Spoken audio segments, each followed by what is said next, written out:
What's up, everybody? Welcome into the Next Pats podcast. I'm Phil Perry. Really fun episode for you today because we're talking about what's next with this Patriots offensive scheme.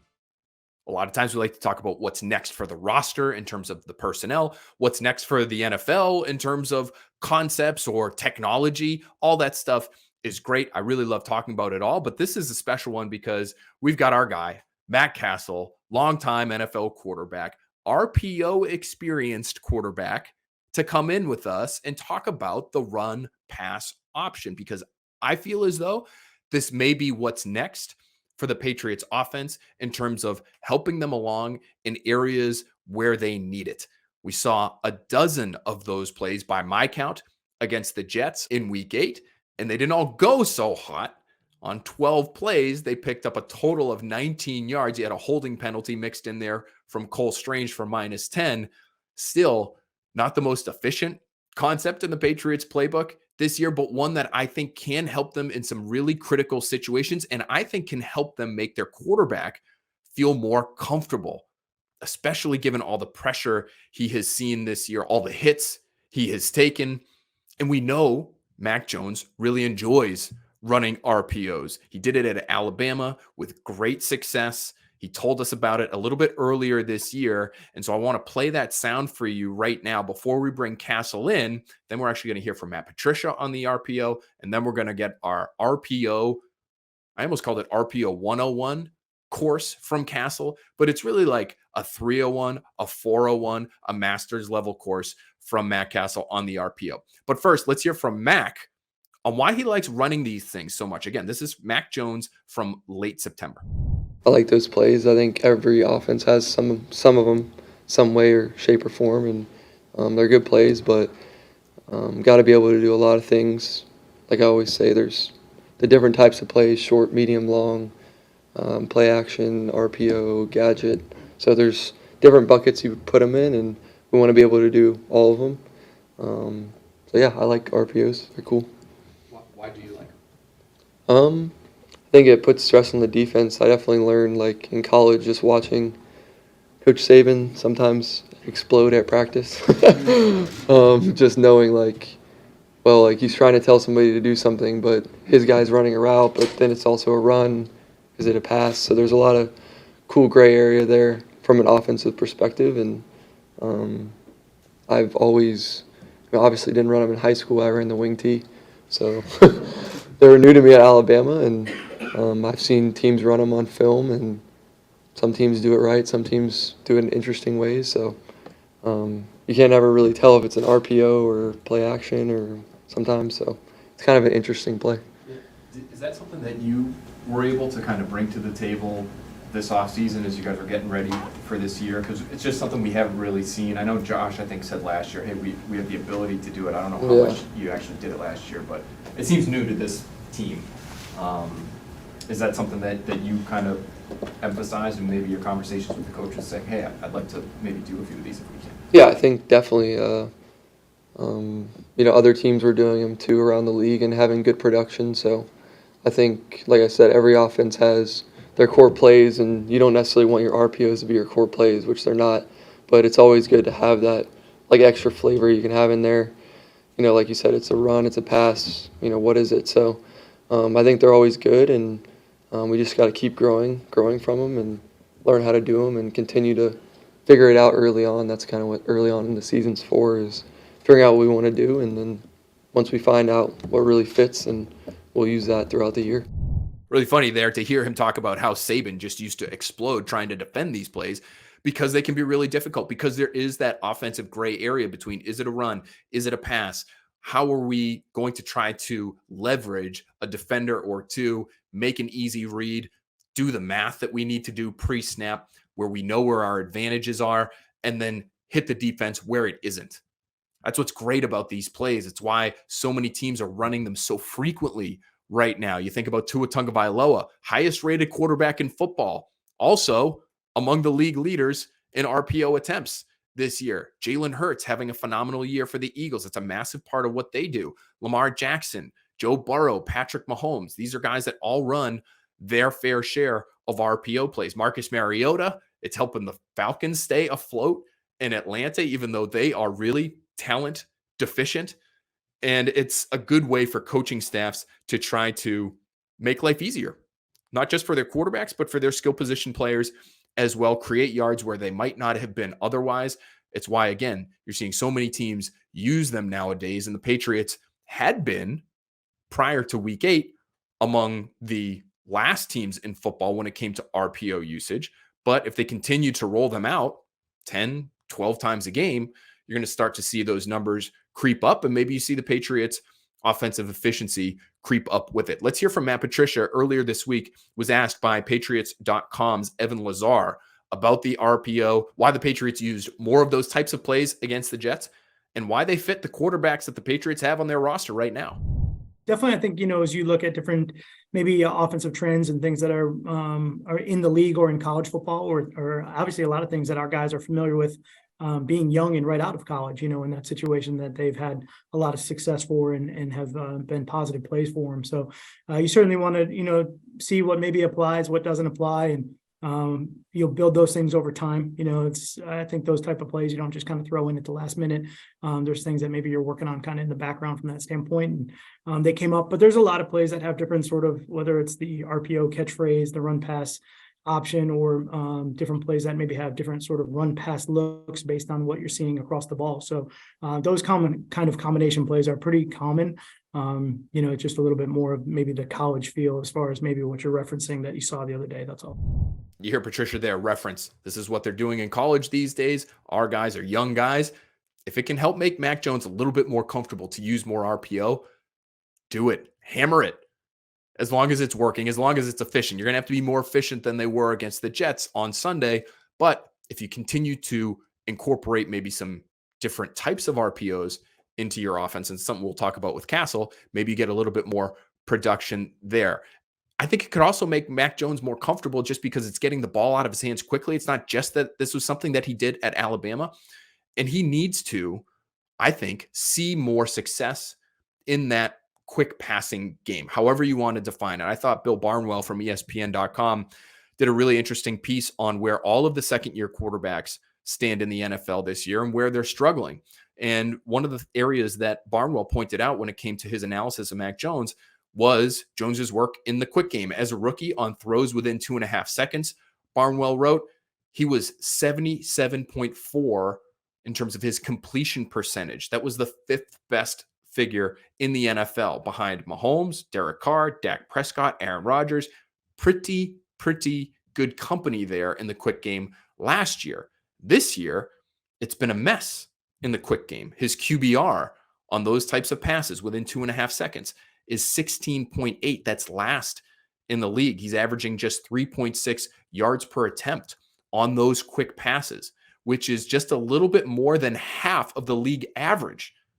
So league average, cut that in half. And that's where Mac Jones is on his quick throws right now. So anything that the Patriots can do to make their quick game more efficient, where they don't feel like they have to be pushing the ball down the field as often as they are, where they don't have to be exposing Mac Jones maybe to more hits because he does have to sit in the pocket, allow routes to develop down the field. He doesn't have to ask his pass protection to hold up for 3.5 seconds, which they really haven't been able to do. According to Pro Football Focus, the Patriots, in terms of their pass blocking efficiency, are 20th in the NFL. So it's not abominable. It's not 32 out of 32, but they're not a good pass protection unit right now. Get the ball out more quickly, be more efficient with those quick passes. You'll have a healthier, maybe a more comfortable quarterback on your hands, and maybe RPOs are the solution to getting to where Mac Jones and this Patriots offense wants to be with its quick passing game. For more on the run pass option, let's go to our friend, Matt the Professor Cassel.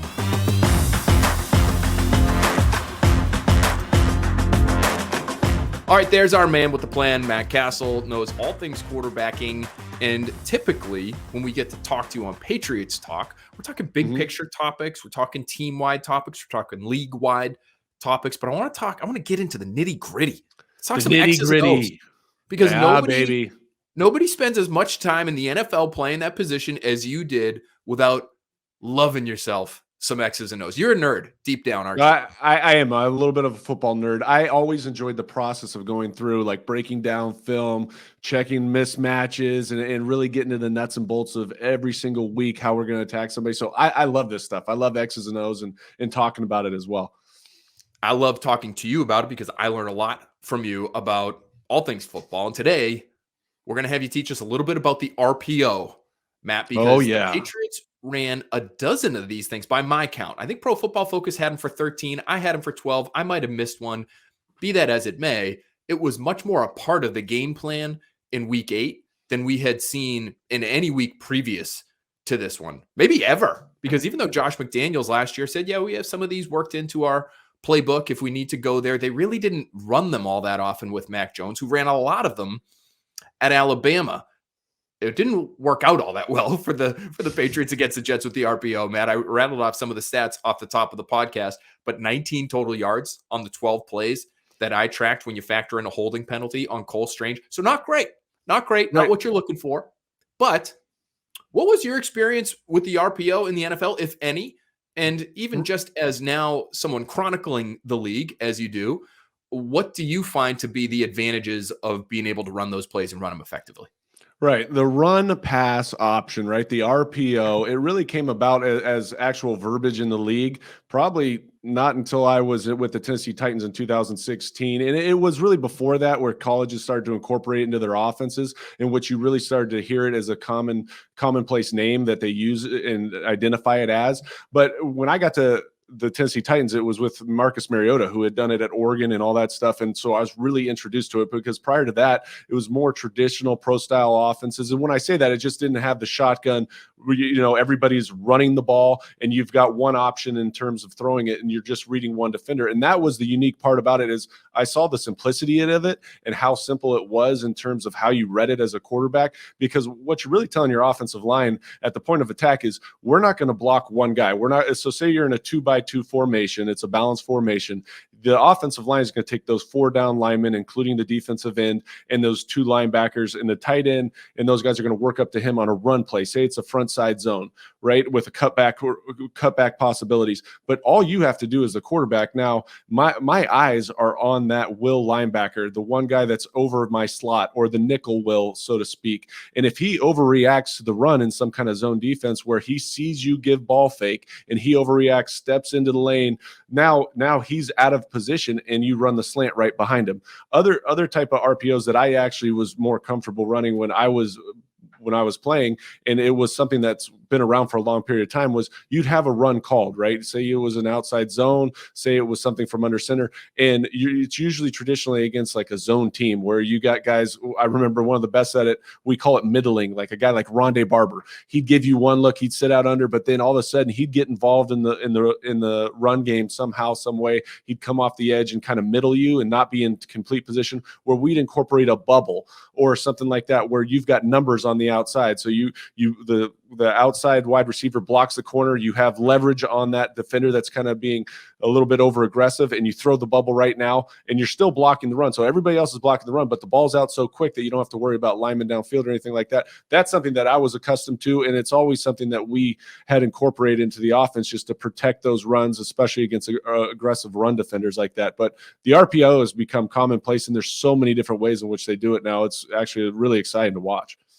Yeah, it feels like it can be easy yardage based on some of those reads that you're talking about. If it's simple enough and you know where to go with the football and you can process the way somebody like Mac Jones can process, it should be free yardage. And we heard from Mac Jones off the top of the podcast say, yeah, that was something that he essentially pushed for this offseason to incorporate more of that stuff. And we saw them sprinkle it in a little bit in training camp, but not very much. And again, we heard from Matt Patricia off the top of the podcast as well, saying, he was asked a question about just how many of these things they ran against the Jets. And he said, it's not something you want to necessarily spring on your players last minute. So these are things that we've kind of been working on in the background a little bit. And I just feel as though, Matt, especially when the Patriots are having as hard a time pass protecting as they are, if you can get something going in the passing game where the ball is out quickly from the quarterback's hands, and I know it's a run call, but if you can execute a pass play without a poor pass protecting offensive line having to actually pass protect. You can just let those guys run block and you can still chuck it out wide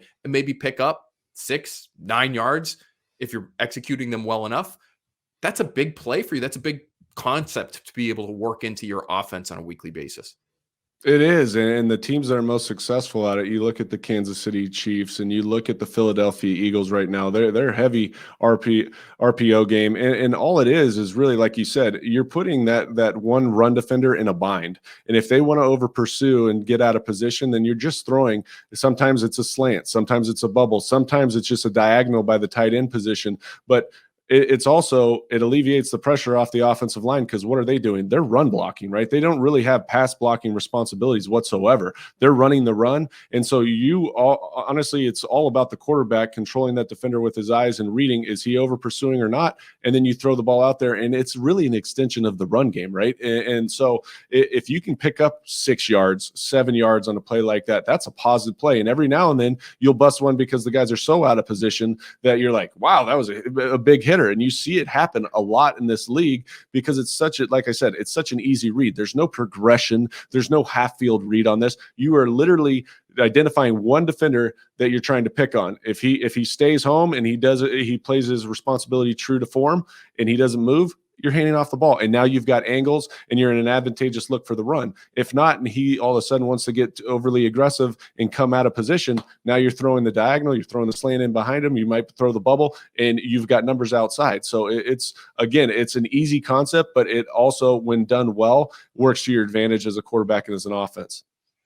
And just to bolster your point about some of these top quarterbacks that are using this right now, and your old buddy Marcus Mariota, he's using it quite a bit in Atlanta right now. He actually, according to Pro Football Reference, leads the league in RPO yardage this year. But right behind him are some of the best quarterbacks in football this year, right? Jalen Hurts, Lamar Jackson, Joe Burrow, Tua Tagovailoa is 6th in the league in RPO yardage. Aaron Rodgers, Josh Allen, Patrick Mahomes, these guys are all top 10 in the NFL in RPO yardage right now. And they're great players, some of them within, themselves as individuals in a vacuum. Like, does Josh Allen necessarily need the RPO to be a good quarterback in today's NFL? No, but I think it's a good sign that sort of indicates, okay, even some of the best quarterbacks in the NFL, they could use some of these quote unquote free yards from time to time. And it just helps keep the chains moving. It helps keep you on the field. Right. And it's the evolution of what has taken place over the last 10 years and how you start to see this become, again, more commonplace in our league, where originally it was looked at as something as more of a part of the college game. But as these guys come up into the pros and you start to see how well they run it and how they understand it, and not just the RPO game, but also the zone read game and all that stuff and the incorporation of that into offense, it's interesting because it's, like I said, it's a simple play. You really, as a quarterback, you can take a breather on these plays. There's not a lot of thinking involved. You go up, call your play. You're either running it, and like I said, you're off of one guy. And plus, it's a great first and second down call, because if done correctly and done well, then if you can get a positive play on first and second down, again, it's staying ahead of down and distance. I talk about this constantly. If you can stay ahead of down and distance, get into your manageable third down situation, not be in those third and long situations all the time, this is one way in which teams do that, because getting positive yards first, second down with these RPOs is a great way to do it. And you can see it across the league. Like you said, the most high-profile quarterbacks and the most high-profile offenses in the league have now utilized this as a weapon.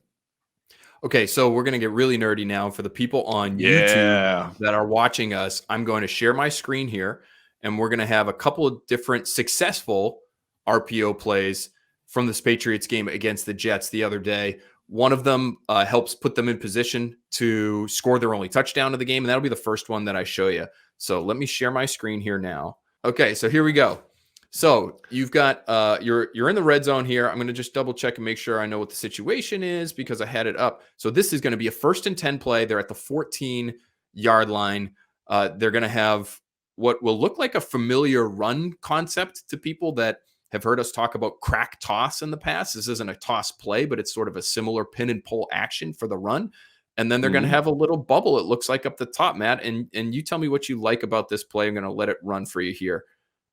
Yeah, right. What I like about Okay, so when you're looking at the formation right there, just you can tell it's a 3-by-0 formation. When I say 3-by-0, I mean there's 3 wide receivers up top, there's a tight end down low, and when you look at the box, right, the box is intact. They've got 8 guys with the corner still being on this side over the tight end. So really you got an 8-man box. But when you look up top, they're light on in terms of coverage because you've got 2 over 2 on the first 2 wide receivers, but because that will linebacker, the guy the first backer inside the box right there, that's him. He's supposed to walk out a little bit to give presence out there. But because he doesn't, look at the angles that you have. So now all of a sudden you've got 2 over 2 with nobody really on there. So it's a great look to throw this bubble because as long as those guys go and block and get on man, a hat on a hat, you've got leverage. You can get to the outside, you can get to the perimeter. And really now you're trying to beat one guy that's running inside out with not a great angle. So that is the exact look you're looking for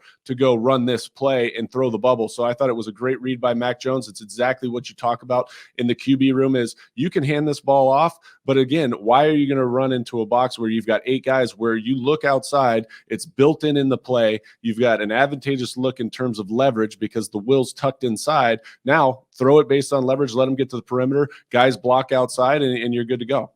And that's CJ Mosley out there that's playing that linebacker spot that you talk about. So he is to start this play. He is right in the box there. And like you said, it's basically a very simple math equation. If you can do second grade math, you can figure out where to go with the ball here because you don't want to run into the 8-man box. You'd rather throw the 3-on-2 matchup at the top of the screen here. That's what they do. They end up picking up 9 yards with Jacoby Myers, and they put themselves in position to score a touchdown. It's their only touchdown of the game, but that's a first down play. You know, we talked about with Matt Patricia the other day, Matt, how they struggled on third down, or they have struggled on third down really for a lot of this season.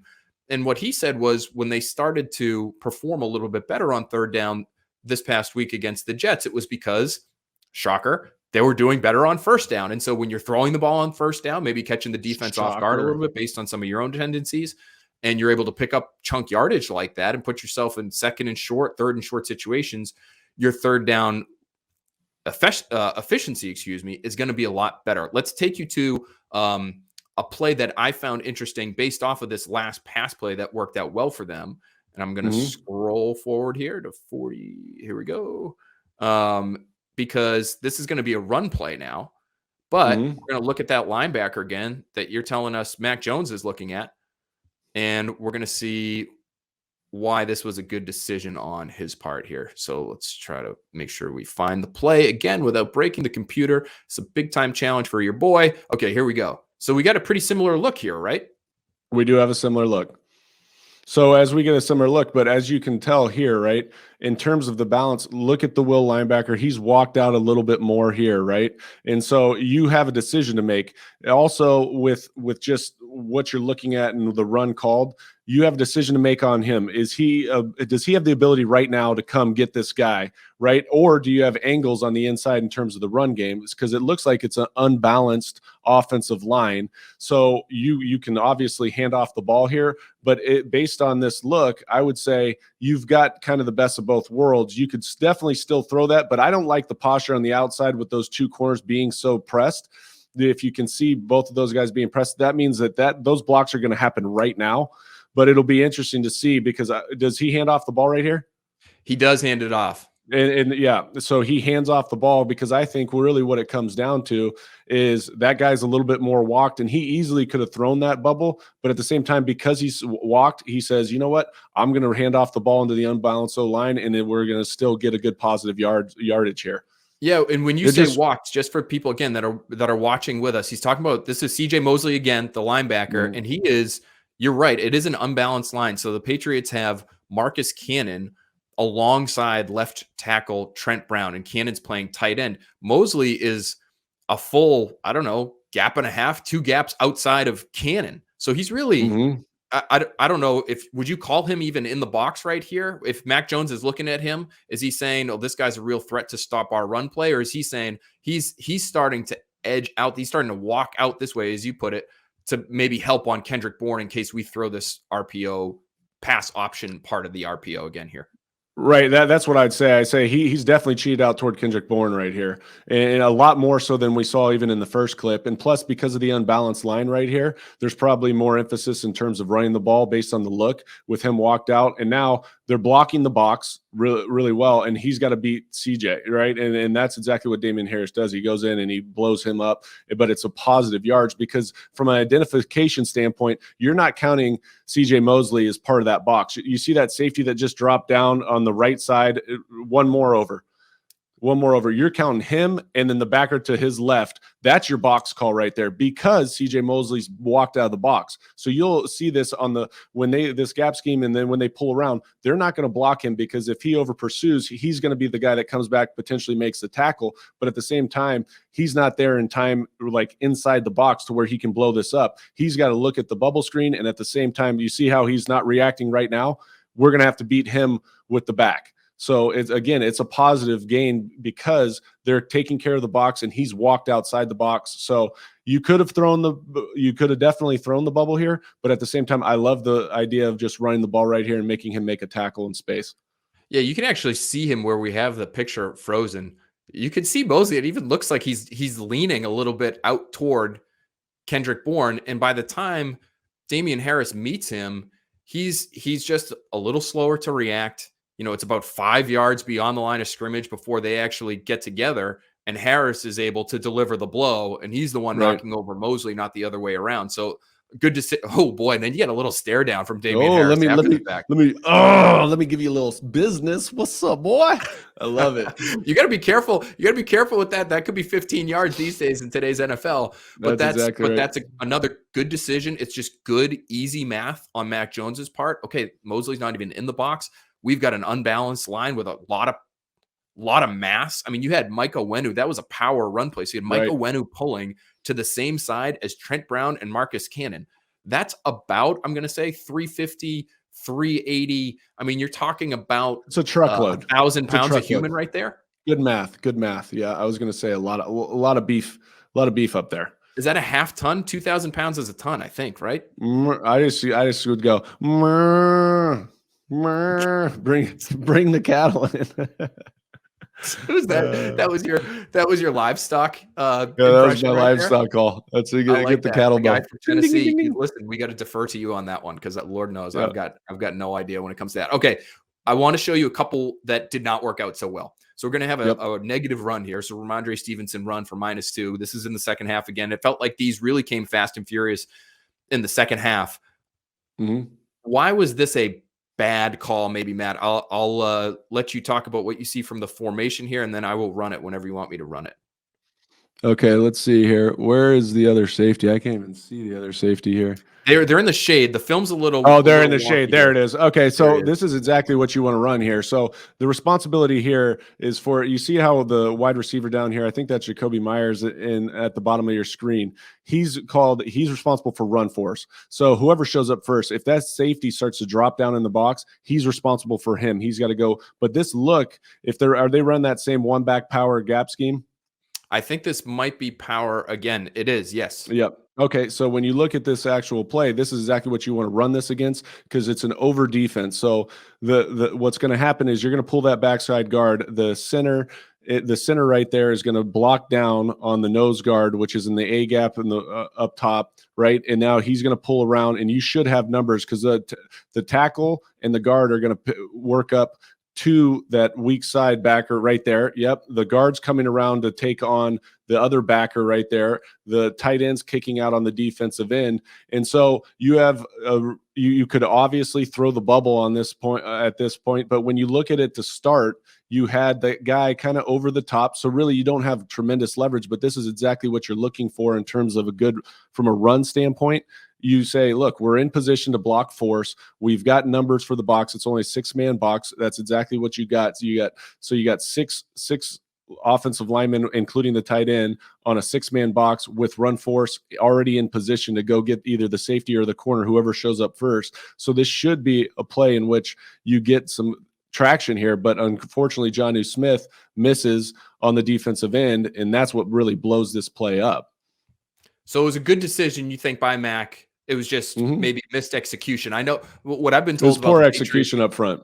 Yeah, what I've been told is, and it may have been the same way when you were there, Matt, but they've got what they call MAs, M as in Mary, MAs, missed assignments, and Mhm. MEs, missed Mm. execution. So it didn't look like necessarily a missed assignment. It wasn't a mental error there by Jonnu Smith, but it's a missed execution. Maybe that would go down as an ME when they are looking at the film again, earlier this week to say, okay, you had your guy, but you got to be able to block him better than that.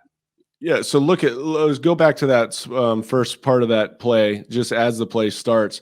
You look at it, right? It's an over defense. So what I'm saying by over, you've got a 3-net technique to the left. You've got a wide 9 out here to the defensive end, right? This is exactly what you want. So the center can block down, right, on this A-gap defender on the right, right? So you got him. The tackle's going to kick out here. And then you've got this guard pulling around. These two, the tackle and the guard, are going to double team, work up to CJ Mosley right there. And now you've got a Winu coming around in a perfect angle to take on that Sam linebacker. Now, if Jonnu Smith doesn't get blown up right here, look at the hole that you have in potential cutback lane. Do you see what I'm saying? So that's exactly it. You've got angles, and that's a perfect run for that that defensive structure. That's exactly what you're looking for. That's what you want to run it against. And unfortunately, it's just poor execution. So I think they end up running another RPO. It looks like the very next play. So I'm going to pull that one up here now too, but they decide to throw it here. Again, doesn't go great for them. So this ends up being a Jacoby Myers catch for 2 yards. And I want to find out if this was a bad decision, if this is a missed assignment, maybe on Mac Jones's part, or if it's a missed execution like we were talking about before. Okay, so he ends up throwing this bubble out here to Jacoby Myers. And just based on the look, do you like that decision? It's basically 2-on-2. It's not the 3 receiver look on that side, although you do have the tight end right here. So maybe I'm wrong. Maybe I'm looking at it the wrong way. It's 3-by-1. Yeah. So really, these bubbles are based on leverage and what you believe is. It's either based on leverage or a box count, and I can't see where that other safety is. Is it a too high defense? Too high defense. Yeah, he's stuck in the shade. shade. I can't see that shade. Yeah, it's tough. So really what they've got here is a weak side zone, and then they've got the bubble up top if you like it. Now, in this particular case, the one thing I'd say, he might be looking at CJ Mosley in that A gap and saying it might be a tough task for that guard and that center to work up to him, because really the responsibility here is going to be for the guard. The left guard in the center is going to go and double team up to the will linebacker. The offensive tackle on your left-hand side, Trent Brown, is going to kick out that defensive end. And then the right guard, Winu, has to get up to CJ Mosley. Sometimes when he's over the center right there, it's a tough angle for him to get up there. But still, you've got a good box count right here. So based on the leverage of where that nickel is, I would have handed this ball off, just because I just don't know if we have great leverage on the outside with the bubble, because as you can see, look, he's taking most dangerous, the wide receiver up top, who I think is that Kendrick Bourne up top? It is. Yeah, so what you're told is you're just supposed to take most dangerous. So because the corner's off, he's going to come in and crack that most dangerous. But again, the closing speed of that corner up top with Sauce Gardner, he's going to come up and blow this thing up. And now you don't really have great numbers there. He doesn't get the block done, and now you get a play blown up where you could hand off that ball and potentially get a cutback lane or something like that. So I would have handed off the ball in this circumstance. Okay, so there's one that maybe Mac Jones makes 100%. I would have handed off that, because now looking at it, CJ to start is over that guard, and you're anticipating that guard, Winu, to be able to get up there and do that. So you've got a 3-man side. It's a weak side zone. That's exactly what you're looking for. You got a double team by the left guard and the center working up to the will linebacker. You've got Trent Brown kicking out on the defensive end. Winu can absolutely get to CJ Mosley. You got backside cut off by the tackle. Jonnu's got to cut off the defensive end, on the right side, and we should have numbers, and that should have been handed off. Yeah, so you've got basically 3 for 3 on this left side here is what you're saying. Between That's exactly the center right. and the guard, they're gonna take care of these two right here. This defensive tackle and this linebacker on the weak side, and Trent Brown's gonna take care of his guy one-on-one, no problem. And then as long as Micah Wenu, who has a pretty good angle to get Mosley, if the plays go into that weak side, now you've got 4 for 4, and you're golden. And Ramondre Stevenson may not get touched until he gets 5 yards down the field. Yes, this ball should have been handed off. That's just a judgment call. So there you go. So I wanted to be able to show people, some different types of RPOs and just the different decisions that go into it. What's been interesting, Matt, is on all of these, right? The pass option is the bubble, right? So I wonder if, and maybe, what do you think? Do you think eventually we start to see, you're talking about slants when we were talking about just the play in general, big picture a little bit earlier. Is that something that maybe we'll see down the line, in your opinion? I think it's something that obviously Mac Jones is comfortable with. You saw it when he was at the University of Alabama with Coach Sarkisian, and it was something that they majored in, right? It's such an easy throw, pitch and catch. And again, you're reading one defender. Right now it was bubble, and we used to call those force protectors. Those were always incorporated into our offense. It also was, we called it a now or a look pass. You see it sometimes when you're in a two-back formation. You got a wide receiver isolated on the left-hand side, usually your X receiver, and that cornerback is way off. We'd call it a now, a look pass. Sometimes we'd even call a dart, which is a one-step slant, which, hey, look, they want to load the box, and that corner wants to play off and give you a free 5. You give them this little nod. You look out there, you throw the ball. So those were ways in which we could protect those runs if they want to load the box, in the same way in which the bubble's doing it for him in these circumstances. But when you talk about RPO and you get more sophisticated with it, yes, you can incorporate slants, you can incorporate diagonals in there, a lot of simple routes in which you just are able to get guys and you're reading one defender. So I can see them evolving into that as long as the group is comfortable with running it. And I know that Mac Jones is. Last one I wanted to show you, because this ended up being a big play in the game, and I know we've moved on. We're thinking about the Colts already. It's Wednesday here, but this was an interesting play, and this was a little bit different type of RPO. This was that 4th and 1 play early in the game, Matt, that didn't work, right? And Mac Jones ends up scrambling around a little bit, but this to me looks like an RPO. Again, you can tell me if I'm wrong, and what kind of sells it to me, and just as far as I know, and again, please correct me if I'm wrong, but for people watching at home, the difference between the RPO and the play action pass, if you're trying to spot which is which, if you care about that kind of thing, the RPO is, as Matt mentioned earlier, the offensive linemen are blocking for a run play. So a lot of times you'll see, and sometimes it gets called, sometimes it doesn't, but you'll see the offensive linemen, 2-3 yards down the field at times before the ball is really thrown. They're really only supposed to be blocking within 1 yard of the line of scrimmage, which is why those RPO passes have to come out really quickly. But this was an interesting one because it looks like the receivers down the bottom of the screen are also run blocking. So that might be a tell if you're watching at home.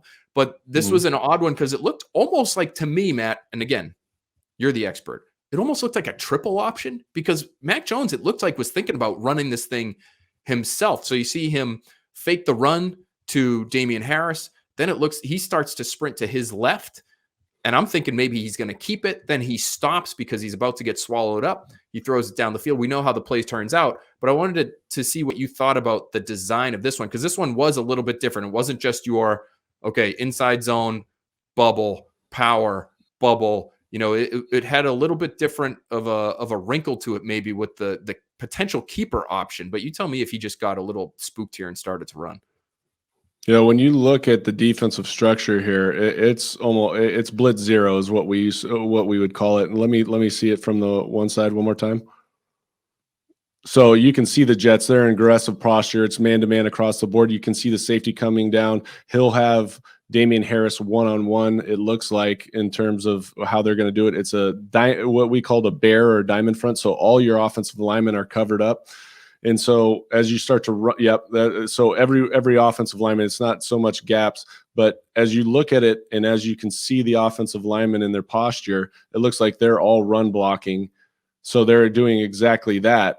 And I would think that they were going to hand off the ball. But then again, that is a true RPO right here, where you're hoping that you get the tight end out there, it looks like, in the flat, because everybody else is blocking run with the option there to throw the tight end. However, versus man-to-man, RPOs are usually need to be handed off because, again, they're accounting for that man because it's man-to-man defense. He's not really responsible for run as much as the front is.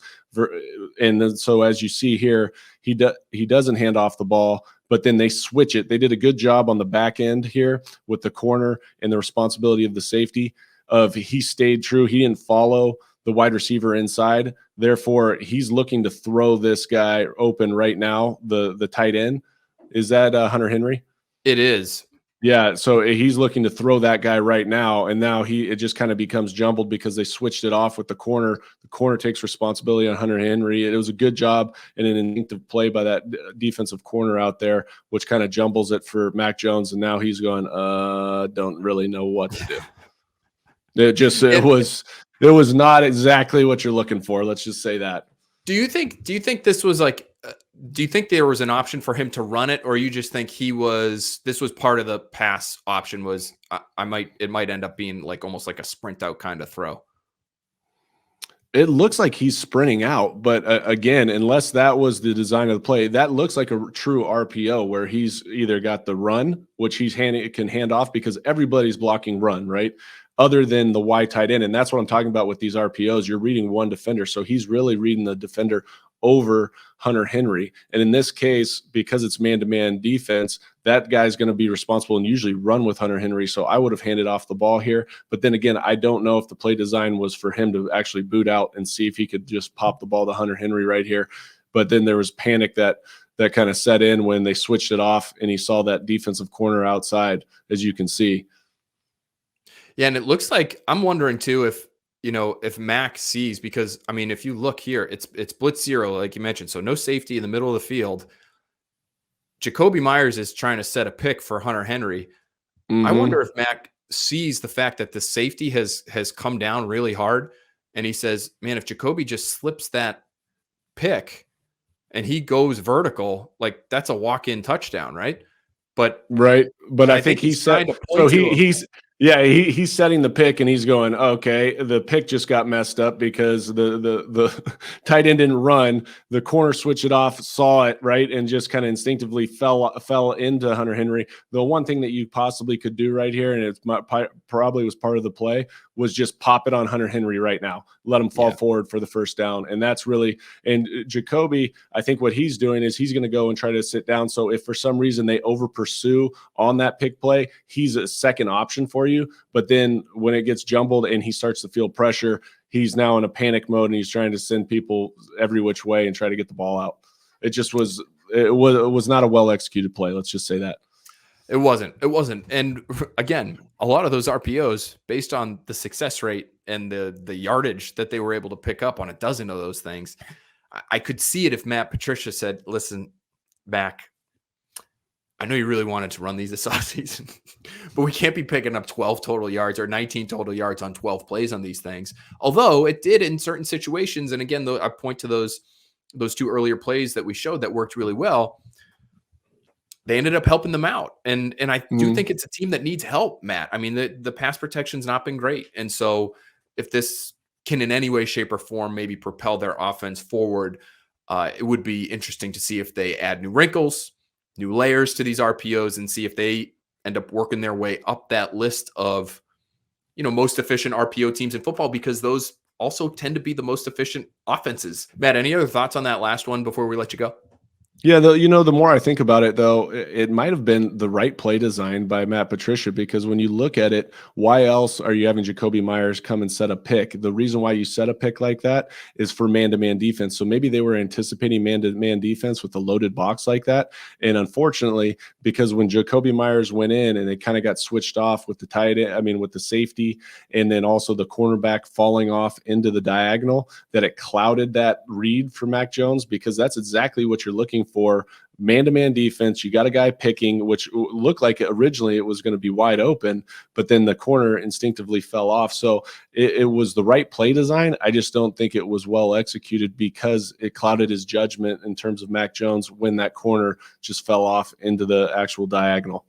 Yeah, so you mentioned when we first started watching that play, maybe, against a man-to-man look, maybe RPO, not the best idea. And, just based on what we were talking about before, when we had the Patriots aligning with those three receiver groupings to one side of the formation, if it's 3-on-2, the math's pretty easy. If the other team's playing zone, they're not necessarily going to have a defender walked out over that third receiver. You do the math, you make that throw, and you pick up a nice chunk gain. But maybe this is a way, it sounds like, based on what you're saying, this is a way to run the RPO against a man scheme. Right. It was schemed up. I mean, that's exactly what they were doing. Now, the more I think about it, it was schemed up exactly for man-to-man, because that's why Jacoby Myers came in and was setting that pick. And you see Hunter Henry open in the flat. And now, once again, the corner still has depth. So if you throw that ball and just put it on him right now, he'll fall forward for that first down. But again, there was just that slight hesitation. Then he started to feel the pressure, and then it was panic mode of trying to figure out, gosh, it's fourth down, I got to get the ball out and all that. So it wasn't a bad play design. It just was poorly executed. Thank you so much for teaching us all about these, because I feel like I've just gone to a high-level football course at a fine institution like maybe the University of Southern California. Hey. And now I'm leaving much smarter for it. I'm sure our listeners are as well. So thank you so much, my friend. Absolutely. It was a blast. Love breaking down the X's and O's. You're the best. Appreciate you, buddy.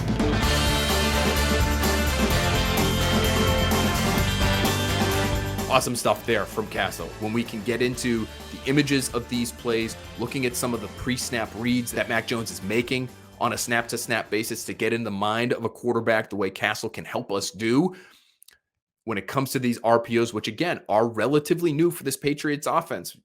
Been watching Tom Brady for 20 years. You watched Cam Newton for one. You watched Mac Jones for one. The RPO really was not a staple of the Patriots offense ever. And so now that maybe it will be, I think it's a great concept for us to have a better understanding of. And that's what we want to help you all do here, is not only understand what's happening on the field after the fact, but maybe while you're watching these games, you can say, oh, RPO, good decision there. They had numbers on the outside. Really smart of Mac Jones to throw the bubble screen there or throw the slant there if they start to incorporate those.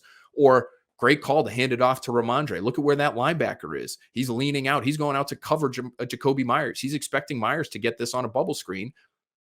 But because he did, and because he started leaning that way, Damian Harris just hit him for 8 yards. That's the kind of thing that I find really interesting. And if the Patriots can get more efficient overall because they start incorporating these plays and playing with the minds of opposing linebackers, of opposing defensive backs, then your offense could start to get really interesting when it comes to incorporating these RPOs. So thanks so much for listening, guys. Hopefully you learned something. I know I did. Thanks so much again to Matt Cassel for being with us. He's so versatile. He can do it all. And gosh, he's so good looking too. Makes the podcast more handsome as well. So thanks to everybody for listening. Thanks to everybody for watching on YouTube. The YouTube comments have been blowing up these last few weeks, especially. Love the community on there. Love going back and forth with you all there. I try to respond to as many of those as I can, and it's a lot of fun to hear from you all there. So continue to leave those comments. Continue to leave some comments for us on Apple iTunes in the comments section there. If you have some questions, drop them in there as well. We'll try to get to those the next time we hit a mailbag. We should do a mailbag next week. We haven't done a pod mailbag in quite some time. So we'll hit a mailbag next week. We'll answer some of your questions there. Rate, review, subscribe, tell your friends, and we'll talk to you next time on Next Pass.